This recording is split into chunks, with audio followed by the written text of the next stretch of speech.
मणिपुर जल रहा है। मणिपुर में फिलहाल ऐसी कुछ हालतें हो चुकी हैं जिसे देखकर आपका दिल दहल जाएगा। अगर आप ऐसी फोटो देखोगे तो आपको सबसे पहले लगेगा कि ये कोई दो कंट्री के बीच की वॉर होगी या फिर कश्मीर पाकिस्तान जैसी कोई जगह होगी जहाँ पे कम्युनल और रीजनल राइट्स वगैरह हो रहे होंगे, जिसकी वजह से यहाँ पे टेररिस्ट वगैरह आए होंगे, जिसकी वजह से यहाँ पे बहुत बड़ी फाइट चल रही होगी, या फिर यहाँ पे रशिया यूक्रेन जैसी कोई फाइट चल रही होगी। पर नहीं, ये असल में मणिपुर की कुछ फोटोज हैं जो कि फिलहाल 2 महीने पुरानी है, जिसकी वजह से पूरा मणिपुर बहुत ज्यादा दहशत में जी रहा है। और ये हालत कितनी ज्यादा गंदी है आप इस फोटो से ही देख सकते हो। यहाँ पे एक नॉर्मल सिविलियन यहाँ पे AK-47 जैसी असॉल्ट राइफल लेके घूम रहा है, जो कि टोटली इंडिया में बैंड है। पर आखिर ऐसा क्यों है? आखिर इतनी बुरी हालत मणिपुर में आखिर क्यों हो गई और इसके पीछे कौन है और किस वजह से ऐसा सब कुछ हो रहा है? अगर आपको ये सारी चीजें जाननी है तो इस वीडियो के एंड तक जरूर देखना। अगर आपको ये वीडियो अच्छी लगे या फिर हमारा काम पसंद आए तो इस वीडियो को लाइक करके उस चैनल को भी प्लीज सब्सक्राइब जरूर करना। हम चलते हैं इस वीडियो को। तो अगर शुरुआत की बात करें तो ये बात शुरू होती है जब हमारा देश आजाद होने वाला होता है। तब जवाहरलाल नेहरू ब्रिटिश चीफ से कहते हैं कि हम मणिपुर में आपके लोगों का ऐसा कुछ ख्याल रखेंगे जिसकी वजह से भले यहाँ पे साधु को मरना पड़ जाए, यहाँ पे एक भी साधु उठने नहीं देंगे, पर क्रिश्चियंस को बिल्कुल भी प्रॉब्लम नहीं आएगी। जिसकी वजह से जवाहरलाल नेहरू ने जितने भी वहाँ पे क्रिश्चियंस और माइग्रेंट्स रह रहे थे उन्हें वहाँ पे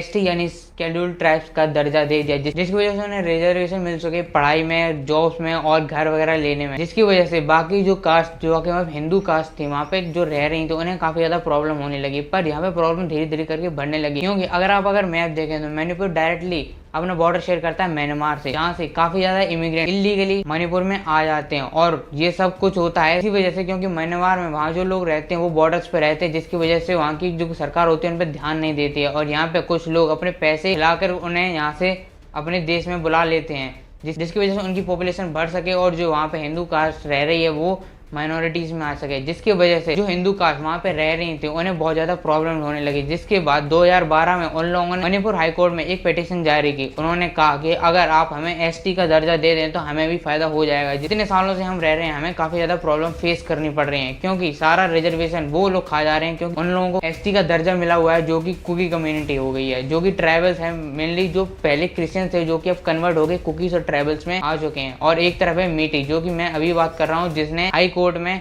अर्जी डाली थी, जिसके बाद कई टाइम तक ये केस हाई कोर्ट में ही फंसा रहता है। जिसके बाद फाइनली कुछ ही दिन पहले यानी 20 अप्रैल 2023 को हमारे इंडिया का supreme court Manipur high court से कहता है कि आपको पिटीशन या फिर इस अर्जी के बारे में कुछ सोचना चाहिए, इस चीज को कंसीडर करना चाहिए, क्योंकि मीटी कमेटी के लोगों ने जो भी डिमांड रखी थी वो बिल्कुल जायज थी। जैसा कि आपने कई बार देखा होगा या फिर मैं आपको बता देता हूँ कि कुकी कम्युनिटी काफी ज्यादा अपने एडवांटेज का काफी ज्यादा गलत फायदा उठाती है। वो जानबूझ के म्यांमार से इमिग्रेंट्स मंगाते हैं जिसकी वजह से उनकी पॉपुलेशन बढ़ सके। और इतना ही नहीं, मीटी कम्युनिटी ने भी ये कहा था कि अगर ऐसे चलता रहा तो वो हमारे सारे घर कब्जा लेंगे, जिसकी वजह से धीरे धीरे करके जो कि हम फिलहाल मेजोरिटी में धीरे धीरे करके हम माइनॉरिटी में आ जाएंगे, जिसकी वजह से हो सकता है जिसकी वजह से फ्यूचर में हमारा अस्तित्व भी खत्म हो जाए। उसके बाद जब सुप्रीम कोर्ट के ऑर्डर हाई कोर्ट को मिले तो उन्होंने इस पे एक्शन लेना शुरू किया, जिसकी वजह से जहाँ पे वो इलीगल, जिसकी वजह से मार्च 2023 में हाई कोर्ट ने ऑर्डर दिया कि वहाँ पे जितनी भी इलीगल प्रॉपर्टीज हैं उन्हें डिमोलिश कर दिया जाए, उन्हें वहाँ से हटा दिया जाए। जिसके बाद 11 अप्रैल 2023 को वहाँ पे इलीगल कुछ 3 चर्चों को वहाँ पे डिमोलिश कर दिया जाता है, उन्हें तोड़ दिया जाता है। जिसके बाद कुकीज और ट्राइबल कम्युनिटी काफी ज्यादा गुस्से में आ जाती है। जिसके बाद कुकी और ट्राइबल कम्युनिटी 27 अप्रैल को होने वाला एक जिम का उद्घाटन जो कि वहाँ के CM वीरेंद्र सिंह करने वाले थे उसको जला देती है। जिसके बाद ये बात काफी ज्यादा न्यूज चर्चा में आती है और काफी बड़ा एक इशू बनने की ओर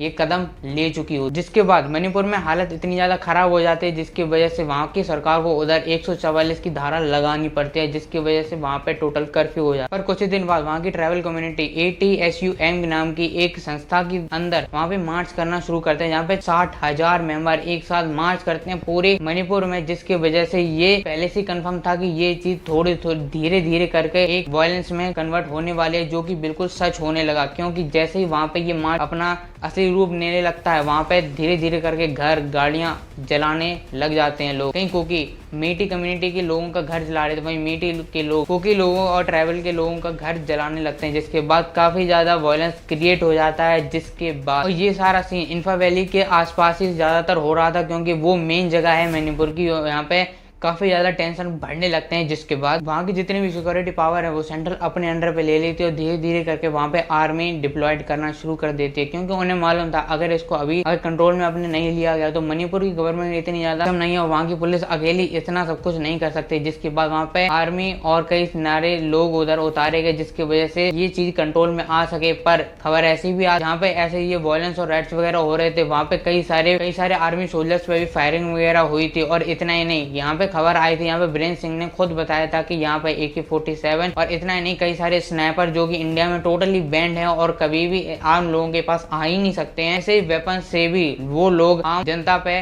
फायरिंग कर रहे थे। और इतना ही नहीं, पुलिस और आर्मी में भी उसी से फायरिंग कर रहे थे, जिसके बाद कंक्लूजन ये निकला ये जो लोग हैं जितनी भी फाइटिंग वगैरह कर रहे हैं वो मेन इंडियन या फिर मणिपुर के हैं ही नहीं। ये असली में म्यांमार और बाकी सारे देशों से इमिग्रेंट्स बुलाए जाते हैं या फिर रिफ्यूजीज बुलाए जाते हैं, पैसे दे के बुलाए जाते हैं, फंडिंग करके बुलाए जाते हैं, जिसकी वजह से वहाँ पर राइट्स और ज़्यादा भड़क सकें, वो अपनी कम्युनिटी को तेज कर सकें, बढ़ा सकें। जैसे मैंने शुरुआत में बताया था कि वहाँ पे इमिग्रेंट्स इलीगली आते हैं, कुकी कम्युनिटी और ट्राइबल कम्युनिटी वाले लोग बुलाते हैं, उन्हें ST और SC का दर्जा दिया जाता है, जिसकी वजह से उन्हें रिजर्वेशन और काफ़ी सारी चीज़ें प्रोवाइड होती हैं, जिसकी वजह से और ज़्यादा लोग उन्हें पैसे देते हैं, इसकी वजह से और ज़्यादा बुलाते हैं, जिसकी वजह से काफ़ी ज़्यादा वायलेंस मणिपुर में होने लगता है। धीरे धीरे करके इस चीज़ को काफ़ी ज़्यादा कंट्रोल करने की कोशिश की जाती है। कई सारे लोगों का इस पर अलग अलग ओपिनियन आता है। कई सारे लोग कह रहे हैं, कई सारे पॉलिटिक्स कहते हैं कि मणिपुर यहाँ पे जल रहा है और मोदी जी कहीं बाहर घूम रहे हैं, पर ऐसा यहाँ पे पहले मोदी जी की गलती नहीं है, काफी ज्यादा एक्शन लिए गए थे। पर क्या करें, जब सामने से AK-47 आर्मी के ऊपर चला दी जाएगी, सामने वाला भी क्या करेगा। काफी ज्यादा एक्शन लिए गए हैं पर धीरे धीरे करके कंट्रोल हो रही है। कहीं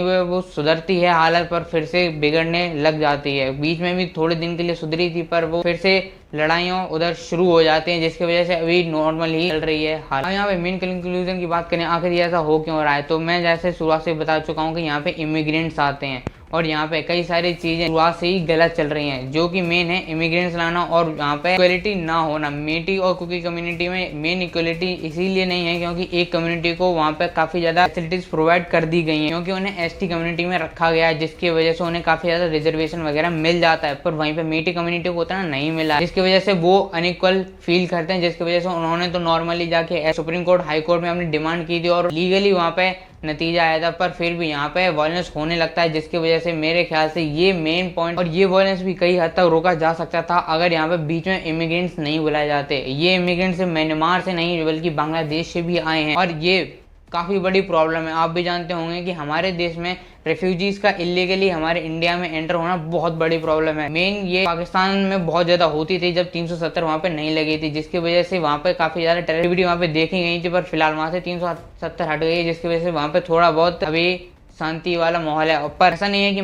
है कि मणिपुर के लोगों ने वहाँ पे कभी भी इन चीज़ों को रोकने की कभी कोशिश नहीं की है। वहाँ की सरकार ने कई बार रोकने की कोशिश की है, पर वही होता है क्योंकि और ट्राइबल कम्युनिटी इस पर चिढ़ जाती है, गुस्सा हो जाते हैं, इसको कई बार ख़राब करने की कोशिश करती है और इलीगली वहाँ से इमिग्रेंट्स और रेफ्यूजीज़ को बुलाती है, जिसकी वजह से आज तक ये प्रॉब्लम कभी हट ही नहीं पाई है। बाकी आपका इस वीडियो पे क्या कहना है हमें कमेंट करके जो बताना। अगर आपको ये वीडियो अच्छी लगी या फिर हमारा काम पसंद आए तो उस वीडियो को लाइक करके चैनल को भी प्लीज़ सब्सक्राइब जरूर करना। मिलते हैं ऐसे एक और वीडियो में, तब तक